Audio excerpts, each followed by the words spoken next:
Happy Friday, ladies and gentlemen, and welcome back at your friendly neighborhood PM with your top 3 market points of the week. We've had some major headline movers this week, so let's dive right in and get you onto your weekend. Kicking us off at number 3, it's Workday. So Workday, the enterprise software company, is potentially going to get taken over by private equity firm Silver Lake, causing the shares to surge close to 30% in a single day. That was Workday's probably best single day performance ever.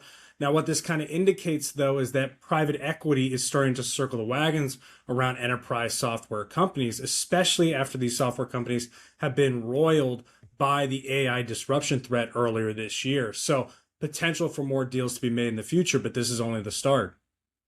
At number 2, it's Neoclouds. So when I say Neoclouds, these are a variety of companies that essentially buy and rent out computing power to other companies. So names like CoreWeave and Nebius surged very, very strong this week after announcing their quarterly earnings, seeing triple-digit revenue growth quarter over quarter and year over year, seeing these stocks raise double digits in a single day.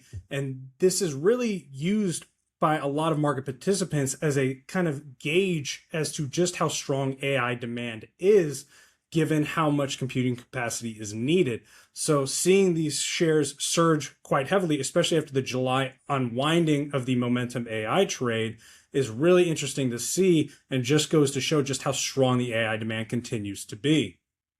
And then finally, number 1, a little bit more boring. We're going back to macro. It's CPI. So we did get inflation data this past week. We saw it coming in relatively subdued. We saw core CPI at 3.4% and headline CPI at 2.5. Now that is coming down a little bit month over month. And a lot of that was driven by falling oil prices as we've continued to kind of see evolutions in the war in Iran. Still no resolution there. But right now does give a little bit more credence to the fact that the Fed is not necessarily on the back foot and doesn't necessarily need to hike like the market was expecting earlier this year.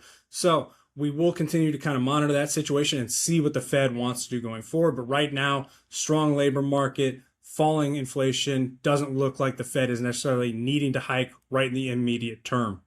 Now that does it for your top 3 points this week. What are we checking out for next week?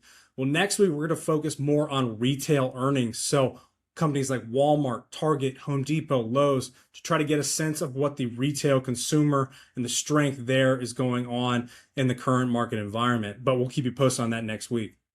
That does it for this week's video. But as always, if you have additional questions, please reach out to your financial advisor. And if you don't have one, please follow our link. We'll get you happily connected with one. But as always, please go out, enjoy your weekend, and try to stay cool. And we will see you the same time next week. Thanks again.